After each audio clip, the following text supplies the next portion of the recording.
Welcome to Orange County.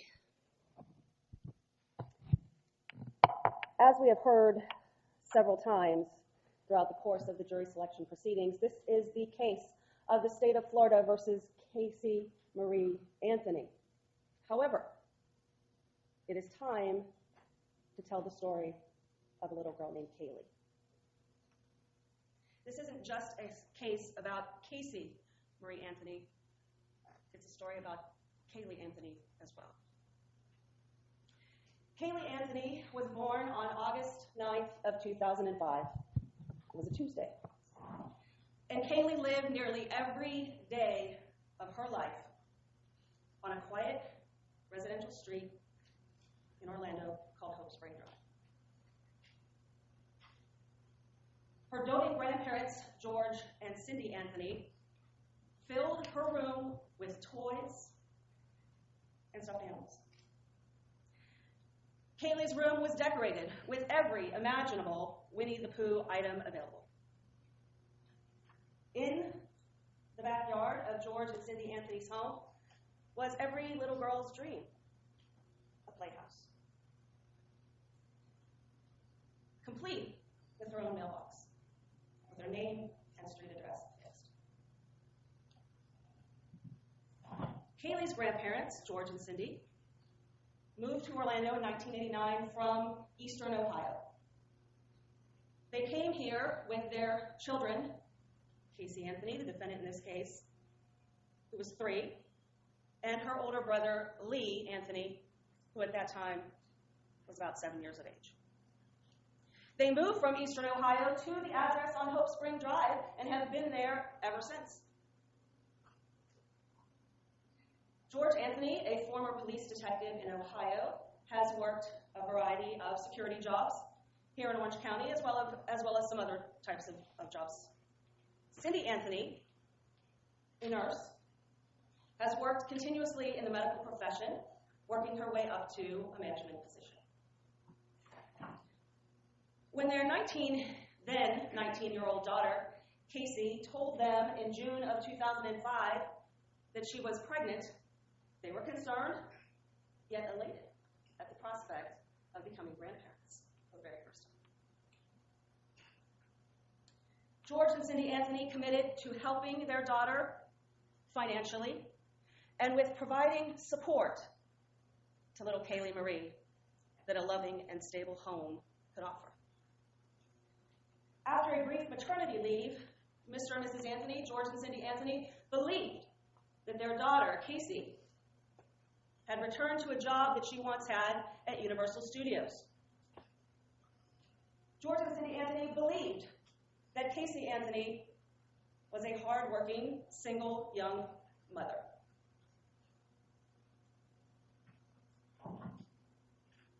Over the next 2.5 years, Kaylee Anthony appeared to have an idyllic life. She was loved by her grandparents. They took lots of pictures of her. They doted on her. She was the apple of their eye. She did things like swim in the backyard, in the family's pool, an above-ground pool. She watched SpongeBob with JoJo, which is what she called her grandfather, George. She wore a Spider-Man outfit. And as I had mentioned, did a lot of smiling for the camera. Casey Anthony, Kaylee's mother, appeared to all outward observers to be what her parents thought she was, a loving mother working hard to provide support for her daughter. But as the evidence in this case and the investigation into the background of Casey Anthony will show, that was an illusion. Casey Anthony was not employed.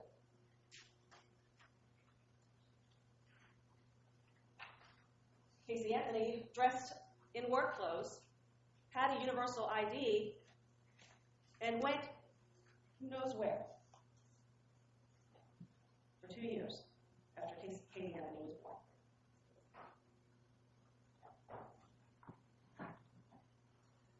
Although the cracks in Casey Anthony's facade began to break and show themselves or be revealed in the weeks and months prior to June of 2008.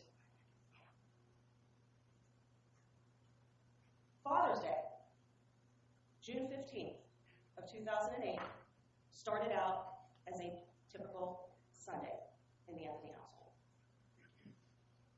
You will hear during the course of this case that George Anthony, at that time, in June of 2008, had a security job that had him working regularly from 3 p.m. to 11 p.m. Cindy Anthony's job as a nurse manager had her working hours closer to 8 a.m. to 5 p.m. George Anthony worked that Sunday, Father's Day of 2008, starting his shift at 3 p.m. Cindy Anthony took her beautiful little granddaughter to see her great-grandfather, Cindy's father, who was in a nursing facility in Mount Dora.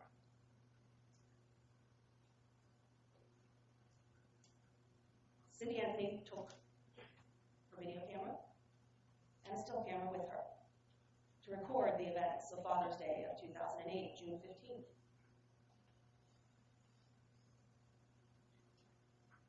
Cindy Anthony,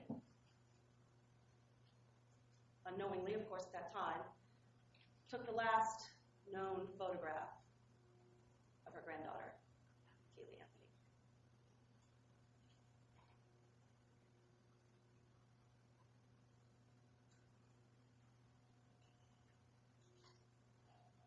On that Father's Day in Mount Dora, Kaylee Anthony snuggled with her great-grandfather, who she called Papa. She colored, she read, she sang, and she had fun. Eventually, the afternoon grew longer, and Cindy, her grandma, decided they needed to leave. Cindy Anthony returned to the home on Hope Spring with Kaylee, and they swam in the pool. And Kaylee had fun. Casey Anthony, according to her cell phone records from that day, spent most of it with her new boyfriend, Tony Lazaro. She arrived back at the Hope Spring address, again according to her cell phone records, around 7:30 in the evening.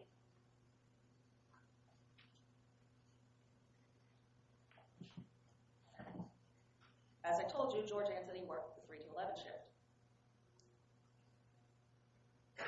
And according to testimony that you will hear from both George and Cindy Anthony, that evening, to be fine. They went to bed, readied themselves for the typical start to a work week, or so they thought.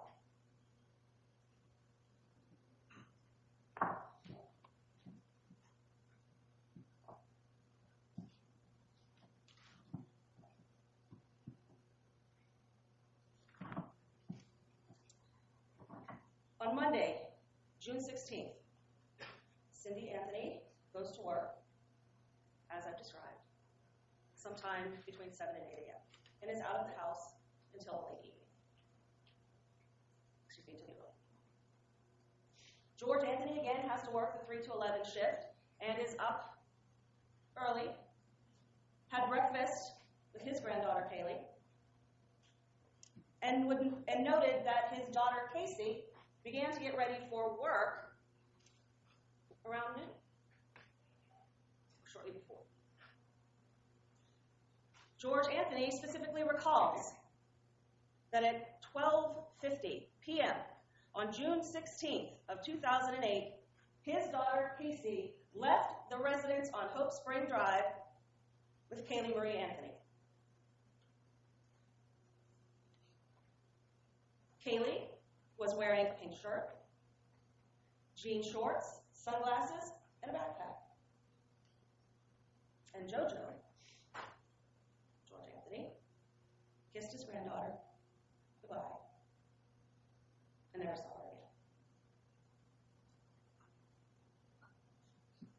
again. In fact, no one but ever saw Kaylee Marie Anthony alive again. We've already shown you the last photographs taken of Kaylee Anthony.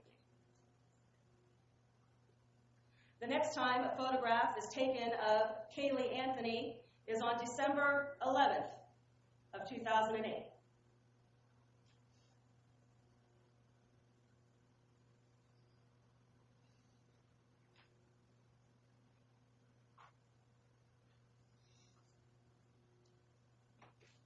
The story of this case is not about Casey Anthony. It is about what happened between the photograph taken on Father's Day, June 15th, 2008, and the photograph taken on December 11th of 2008. What happened to Kaylee Marie Anthony?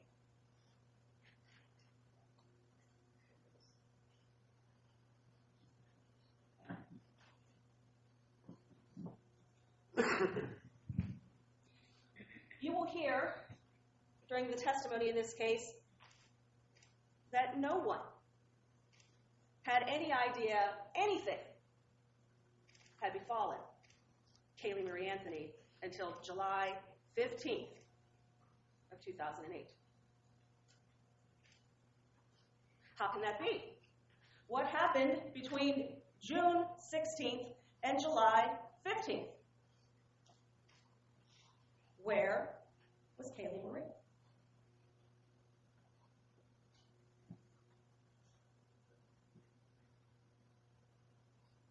"30 days passed between the time that anyone but Casey Anthony saw Kaylee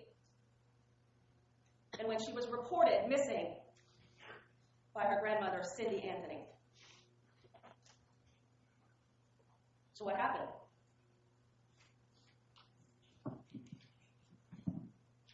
Day 1, Monday, June 16th, 2008. Cell phone records for Casey Anthony show that she did not leave the area of her parents' house until after 4 p.m.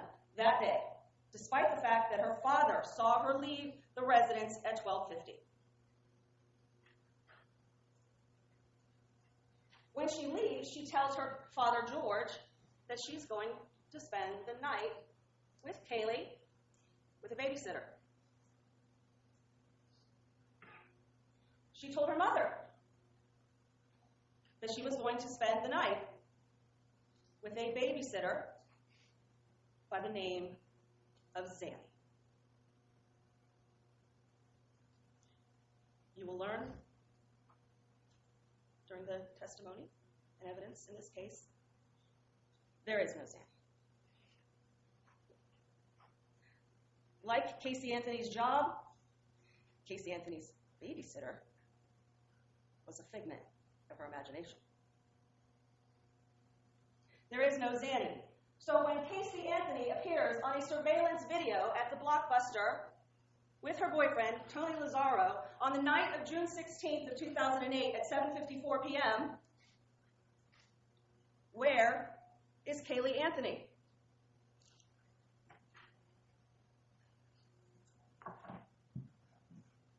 Day 2, Tuesday, June 17th, 2008. Casey Anthony's cell phone records show that she was at her boyfriend Tony's apartment until about 2 in the afternoon, at which point in time she traveled to Hope Spring Drive, her parents' house, and was there from 2:45 p.m. until 4:30 in the afternoon. Her car was seen backed into the garage, according to a neighbor by the name of Brian Burr.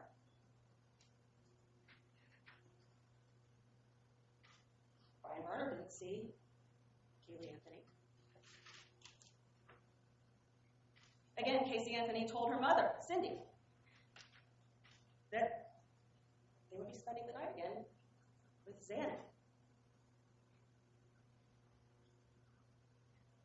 She spent the night with Tony Lazzaro. Tony Lazzaro will testify. Kaylee wasn't there. So on Tuesday, June 17th of 2008, where is Kaylee Marie Anthony? Day 3, Wednesday, June 18th.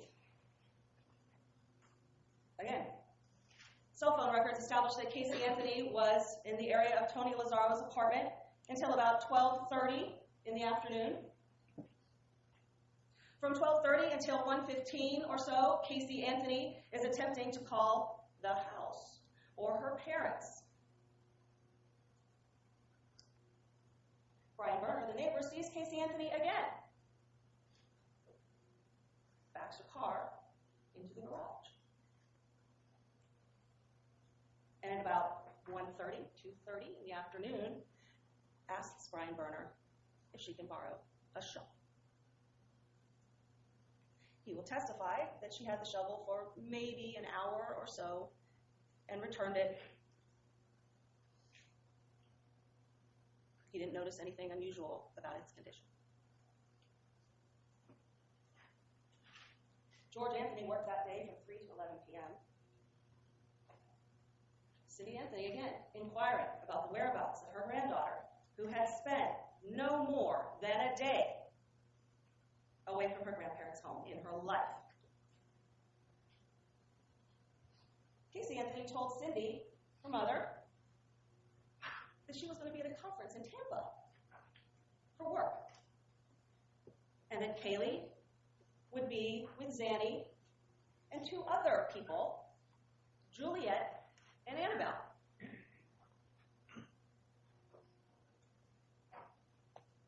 Casey Anthony's story grows. There is no Zanny, there is no Juliet, there is no Annabelle.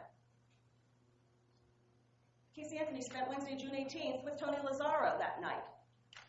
Tony will say Kaylee wasn't there. So on Wednesday, June 18th of 2008, where is Kaylee Marie Anthony? Day 4, Thursday, June 19th, 2008. George Anthony typically didn't work on Thursdays at that time. So there was no indication in Casey Anthony's cell phone records that she came back to the house at all. The cell phone records established that she was in the area of Tony Lazzaro's apartment for a lengthy period of time, traveling away from the apartment, and ultimately you will hear the testimony of an individual by the name of Matthew Crisp, who will indicate that on that day, Casey Anthony was looking for apartments for her boyfriend, Tony Lazzaro.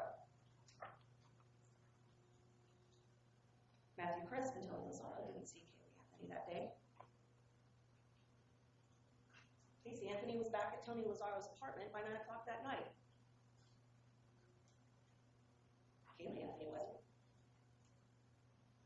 So on June 19th of 2008, where is Kaylee Anthony? Or a deputy that came, goes and tells the neighbor, Brian Berner, or Brian Berner's son, that there's a vandal. There's somebody stealing things in the neighborhood. Basically, keep a lookout.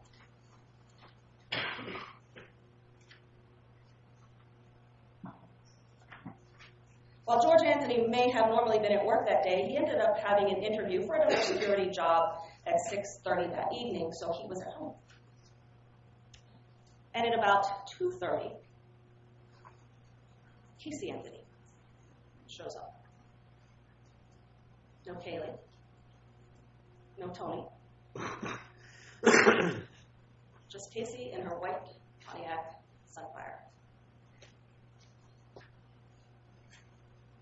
Her dad is happy to see her, wants to know where Kaylee is. Tells Casey, I miss Kaylee, where is she?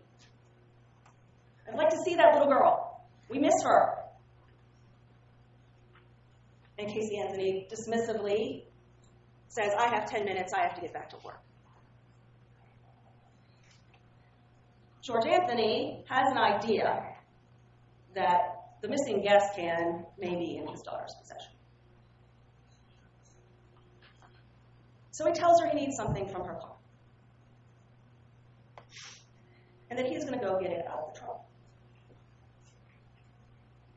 At which point she brushes past him, goes to the trunk of the car, takes out the gas cans, throws them or pushes them in his direction, and says, "Here's your fucking cans." Gets in her car and leaves.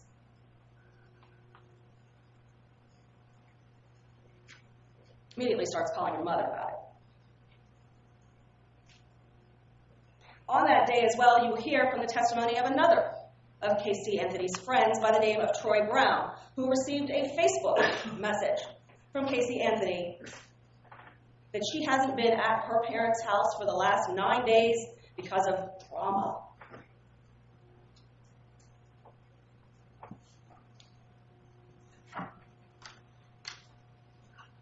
Day 10, June 25th of 2008. Casey Anthony begins to tell her friend Amy Huizenga that there is a smell in her car, and it seems to be coming from the engine.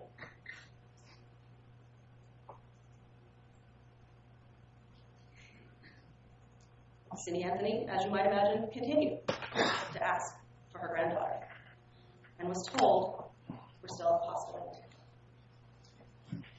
Day 11, Thursday, June 26, 2008. You will hear that the cell phone records of Casey Anthony show that she was at Tony's all day. No Kayla. Where's Kayla? Again, Cindy Anthony presses, and Casey Anthony tells her that Zanny, this babysitter, was released late from the hospital. We're going to spend another night at the hotel. You've heard that before. Day 12, Friday, June 27th of 2008. You will hear that Casey Anthony's cell phone records show that around 11 a.m. that she is in the area of her parents' house on Hope Spring. And that she spent about half an hour in that area. And that shortly after 11:30 that morning, she begins to text Amy Huizenga, her friend, about a dead animal being plastered to the frame of her car.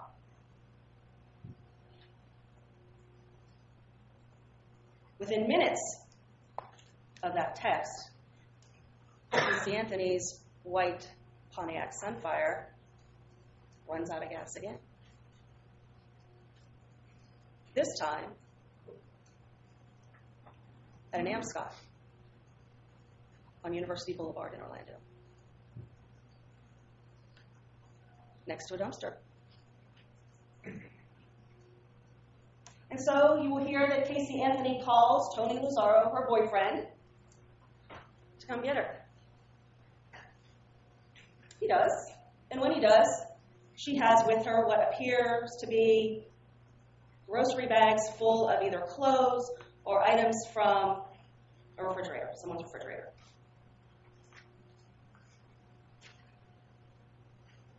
No Kaylee Anthony.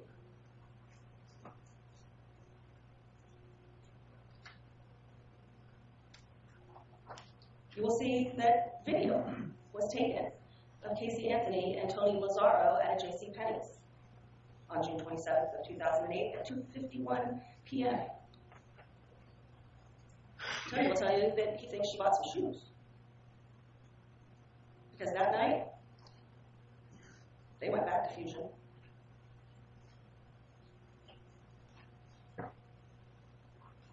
Cindy Anthony, pressing her daughter, wants to know where Kaylee Anthony is. At this point, Casey tells her, "Well, we're back in town. I have a late meeting. I'm going to meet up with Jeff Hawkins.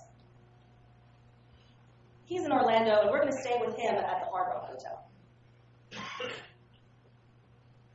Now, there is a Jeff Hawkins that is an acquaintance of Casey Anthony, except that he wasn't in Orlando on June 27th, and he wasn't at the Hard Rock Hotel. And he didn't have contact with Casey Anthony.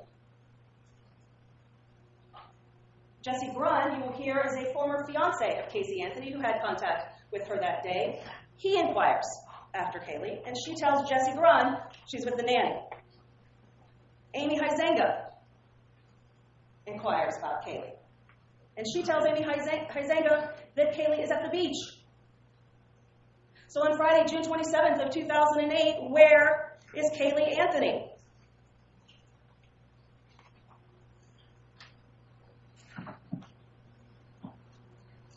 Days 13 and 14, Sunday, June 28th and June 29th, the weekend.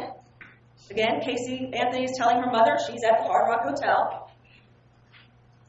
Her cell phone records tell a different story. She's at Tony's. They're going to the movies. They rent a video at Blockbuster.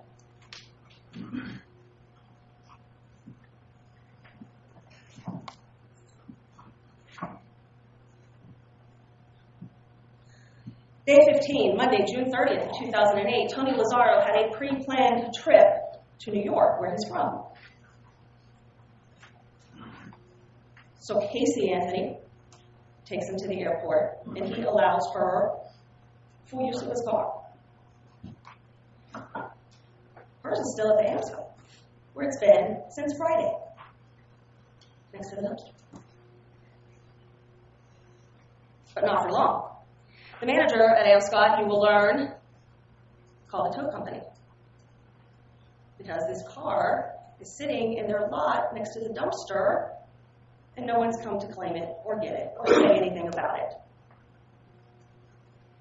So Johnson's Wrecker, a local tow company, comes and tows Casey Anthony's white Pontiac Sunfire to their lot on Narcoossee Road in South Orlando, where it stays until July 15th of 2008.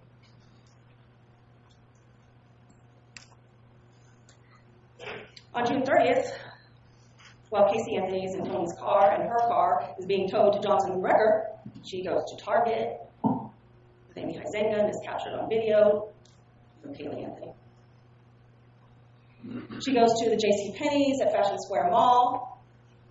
No Kaylee Anthony on that video.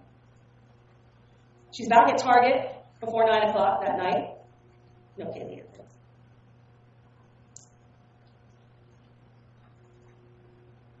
Cindy Anthony, once again, pressing, pushing, wants to know, where's my granddaughter? And Casey Anthony tells her, again, that she's working late, and now Kaylee is with somebody named Jennifer Rosa, who is supposed to be a relative or a roommate of Zenaida, Zanny.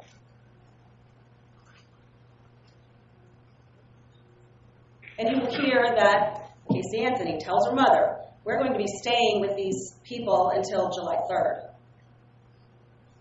And she tells her mother that Jennifer Rosa and Kaylee are going to go to Universal Studios.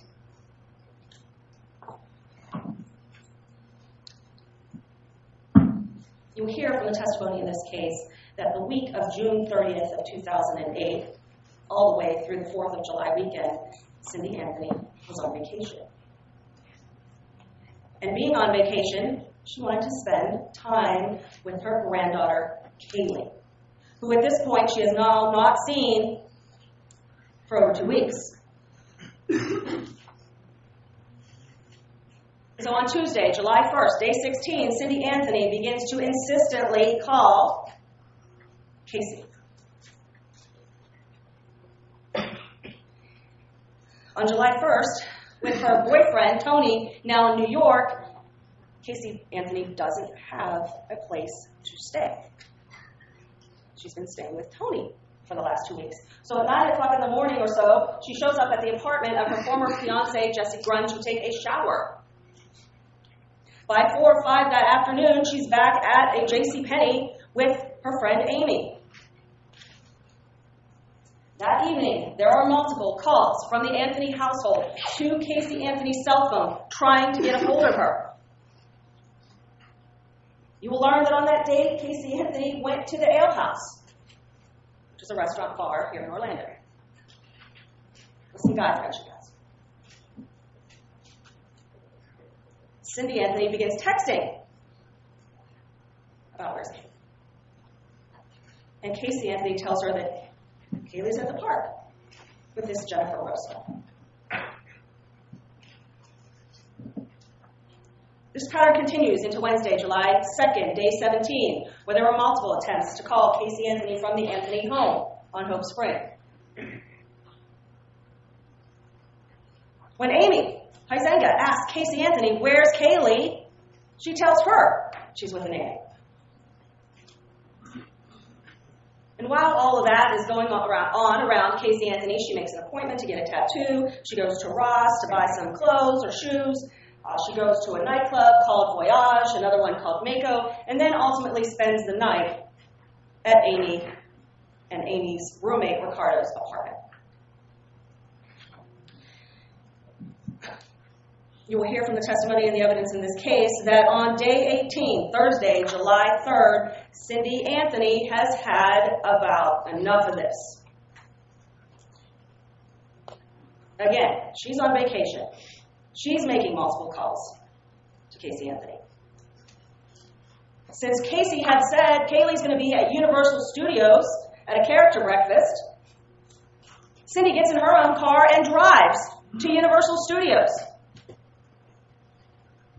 She wants to see Kaylee. And when she gets there, calls her daughter, "I'm here at Universal Studios. I want to pick up Kaylee," words to that effect. Casey Anthony says, "We're in Jacksonville."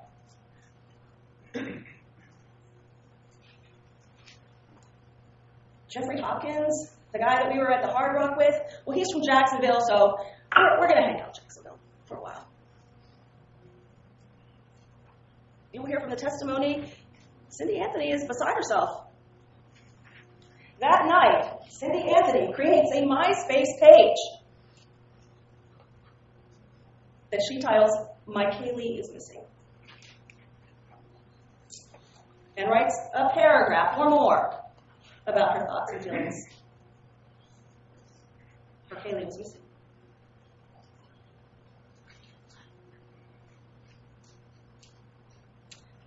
And again, while this is going on around her, Casey Anthony gets a tattoo, tells the guy at the tattoo shop that Kaylee is with the nanny.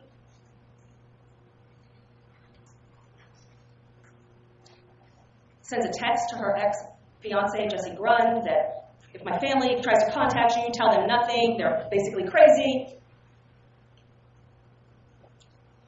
She goes shopping at the Florida Mall, which is in South Orlando, with a girl she just met by the name of Melissa England,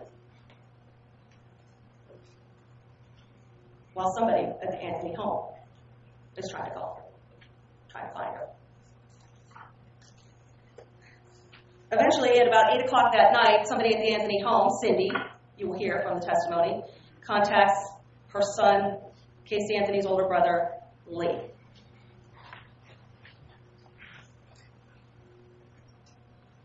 Lee Anthony tries to find his sister based on some research he did on people's Facebook pages, where he hears or reads or learns that his sister is going to be at a nightclub in downtown Orlando that night. So Lee Anthony gathers up his girlfriend or fiancée, Mallory, and they go downtown, and Lee searches for Casey and can't find her.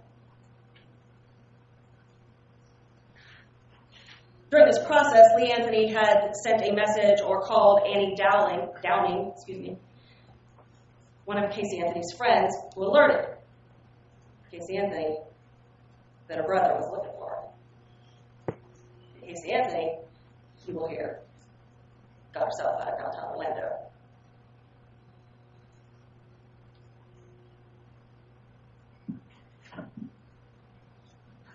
Day 19, Friday, July 4th. Casey Anthony is perpetuating this lie to her mother that they're in Jacksonville. However, she tells her former fiancé, Jesse Grund, that Kaylee's at SeaWorld with the nanny. You will hear from an individual by the name of Will Waters, a guy Casey met July 4th, 2008. That she was at his house planning a party for the 4th of July.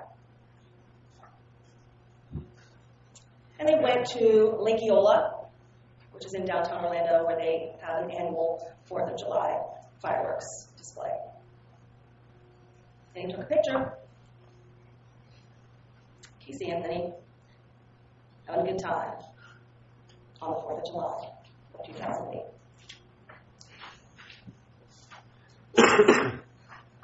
Tony Lazzaro comes home on day 20, Saturday, July 5th.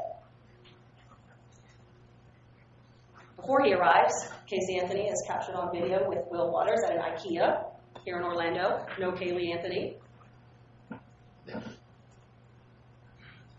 Is talking excitedly about the fact that her boyfriend, Tony, is coming back from New York.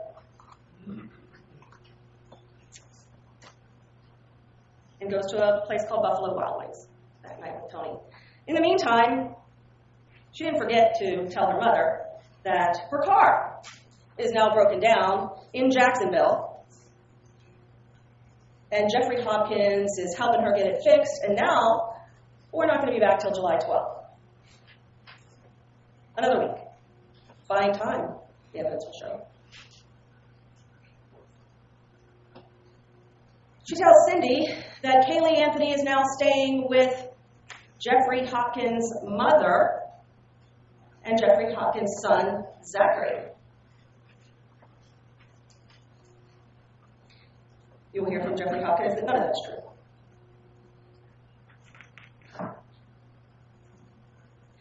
So we go through day 21, 22, 23, 24, 25. No one knows where Kaylee is. And Casey Anthony is just gallivanting around Orlando, captured on video at Target, captured on video at Bank of America eventually. And there's no Kaylee Anthony on any of these videos. So where is she? On Friday, July 11th, day 26, Casey Anthony's back at Fusion, a nightclub. On July 12th, day 27, Cindy is getting text messages from Casey that she's still in Jacksonville. She's really at a Winn-Dixie at 9:30 that night. Captured on video. Sunday, July 13th, which is now day 28. Casey Anthony tells her mother that they had to stay longer past July 12th in Jacksonville because of a wedding. Jeff Hopkins' mother's wedding.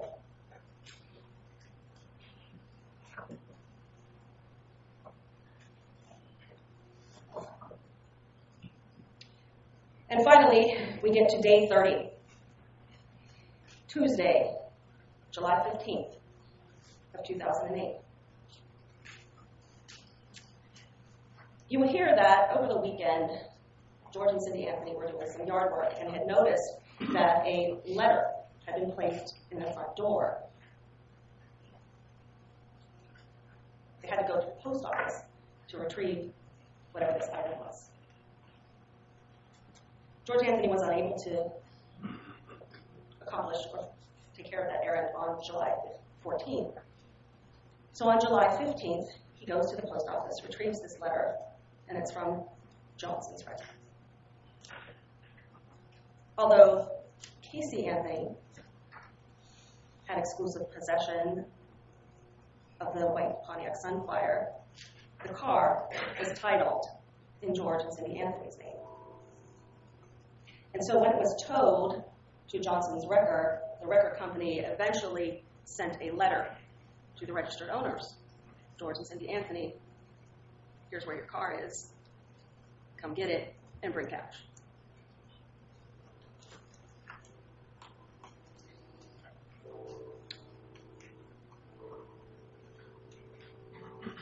So George and Cindy Anthony drive to Johnson's Record, and while Mrs. Anthony deals with the people at the front desk, George Anthony goes with an individual by the name of Simon Birch to retrieve the car.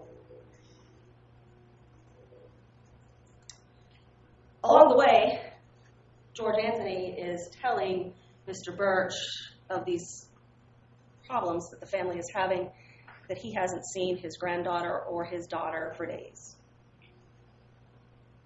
And as they approach the vehicle, an overwhelming smell is emanating from it. And it's coming from the trunk. George Anthony will tell you that he said a silent prayer, that it was neither his daughter or his granddaughter that he would find in the trunk of that car. Simon Birch, who you will learn has spent many years in the tow business and has seen and heard and smelled just about everything associated with the car, including when someone committed suicide inside a car and it sat for days. So Simon Birch will give you his opinion based on this experience about what that smell was. And as that's going through his mind, and he hears George Anthony making these statements about his missing daughter and granddaughter, Simon Birch as well is hoping that they're not going to find a body in the trunk.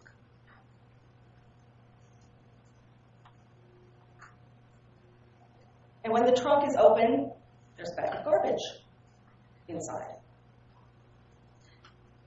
And you will hear that Simon Birch took that bag of garbage and threw it over a fence at Johnson's Wrecker and eventually placed it into a dumpster there. George Anthony got into that car, drove it home.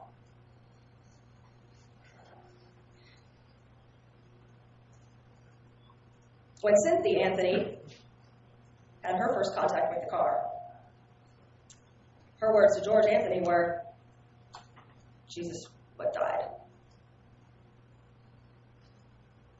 At which point, her husband proceeded to tell her that there had been garbage in the car. So George and Cindy Anthony go back to their house on Hope Spring Drive. Now, obviously, frustrated about the fact that this car is not in Jacksonville, where Casey said she was with Caleb. And that it had been, they learned, at this tow yard since June 30th.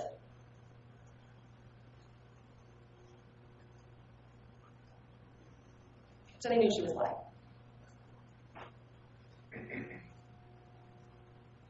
George Anthony had to be at work at 3 o'clock that afternoon. They put the car in the garage at their house to air out. Cindy Anthony goes back to work as well and is communicating about the smell to her coworkers. And they eventually convince her she needs to call the police. Cindy Anthony texts Casey Anthony about 4:30 that afternoon that there's a major problem, that she needs to contact her.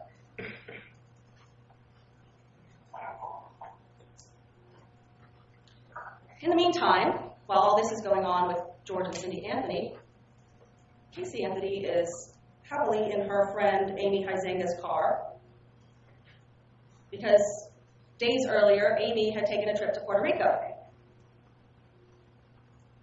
And now Casey has her car. And on July 15th in the afternoon, Casey Anthony makes an appointment for another tattoo, tells the guy at the tattoo place that she's going to bring Kaylee in with her when she gets this tattoo. Is captured on a Bank of America surveillance video, cashing a check about 1:30. As she's driving to the airport, she speaks with a woman, a young lady, by the name of Erica Gonzalez. Gives Erica the impression that Kaylee's in the car with her. When she picks up Amy, she tells Amy that she got a call from Caylee Anthony that day on her cell phone. And eventually, Amy Huizenga drops off Casey Anthony at her boyfriend, Tony Lazzaro's apartment. Amy Huizenga, you will hear from the testimony, goes with friends of hers in her car to the Florida Mall. And Cindy Anthony is at home, trying to figure out a way to get in touch with Casey Anthony. And so she goes through items that were left in the car. Caylee's car seat was in the car. Casey Anthony's shoes are in the car. Some clothes are in the car. There were dryer sheets in the car. There are items in the trunk, in a bin in the car. There is a bag that Cindy Anthony thought Casey used for work. And in that bag is contact information for Amy Huizenga, who Cindy Anthony never met. So Cindy Anthony calls Amy Huizenga and asks if she's seen Casey or Caylee. Well, Amy just saw Casey. She knows exactly where she is. And even though the two had never met, Cindy Anthony on that day, on July 15th of 2008, is not going to be denied access to her granddaughter to the point where she is tracking down her daughter Casey's friends.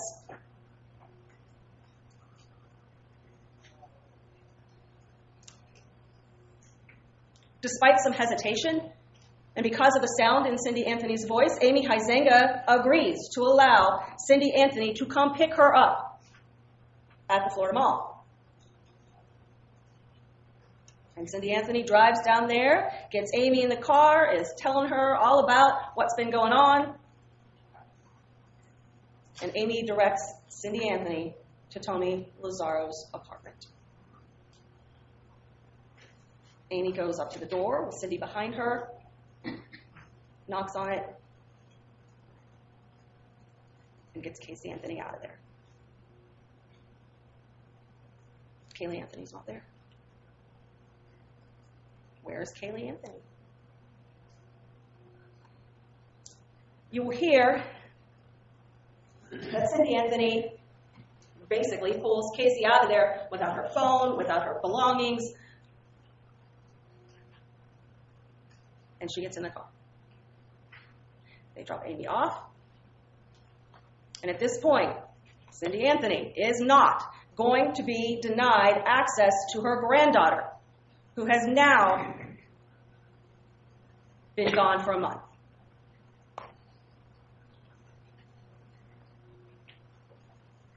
Casey Anthony tries the same old Zanny story with Cindy, but Cindy Anthony will not be denied access to her granddaughter. And since Casey Anthony is stonewalling, telling her mother she doesn't want to upset Caylee, she doesn't want to disrupt this routine that she's now in, Kaylee's going to be upset, Cindy has had enough and decides that the only way I am going to get access to my granddaughter is to get the police involved. So she drives Casey Anthony in her car to a substation of the Orlando Police Department, which at that time of the night is closed, and makes her first 911 call from her car, from the parking lot of that Orlando Police Department substation. During the course of this trial, you will hear that first call that Cindy Anthony made to the Orlando Police Department. She wants her daughter arrested. The dispatcher from the Orlando Police Department is trying to determine if there is a crime that's been committed and where that crime has occurred. So in making this inquiry, it is determined that the address on Hope Spring Drive, where the Anthonys live, is actually within the jurisdiction of the Orange County Sheriff. not the Orlando Police Department. And they give Cindy Anthony a choice about whether or not she wants to wait on the side of the road for a deputy to show up or go back to her house and make another call, and she chooses the latter.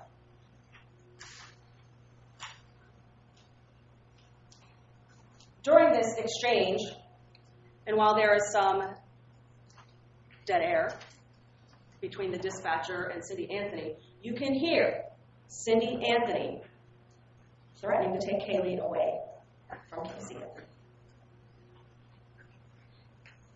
And Casey Anthony asked her one way.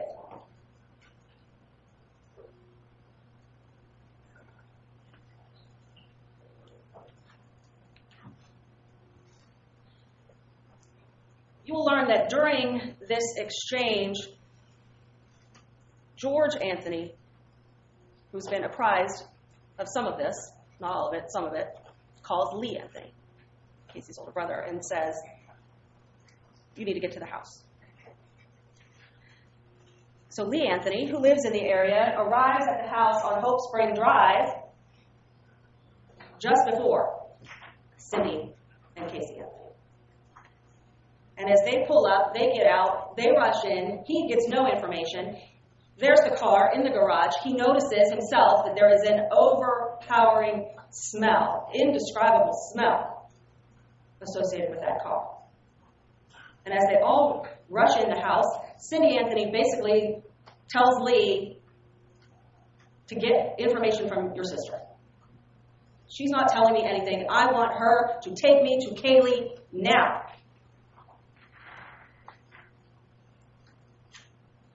Shortly thereafter, Cindy Anthony makes her second 911 call, which you will hear. This time, it goes to the Orange County Sheriff's Office. And she again talks about having her daughter arrested and mentions, at that time, a possible missing 3-year-old.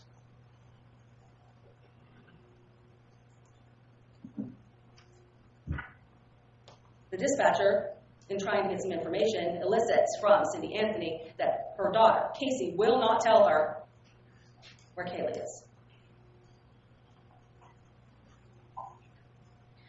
So when patrol units of the Orange County Sheriff's Office are initially dispatched to this call,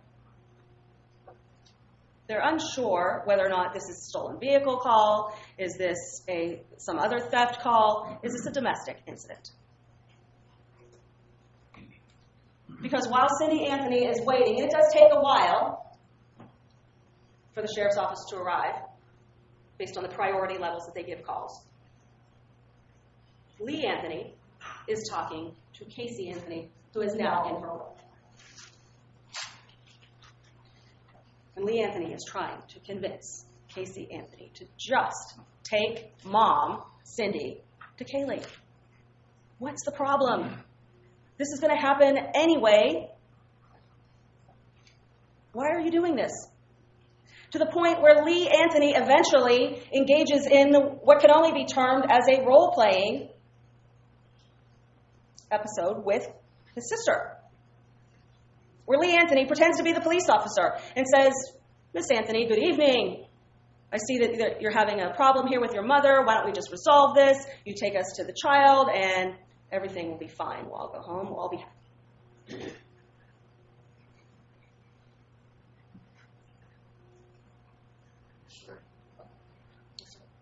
Let's stop for a moment.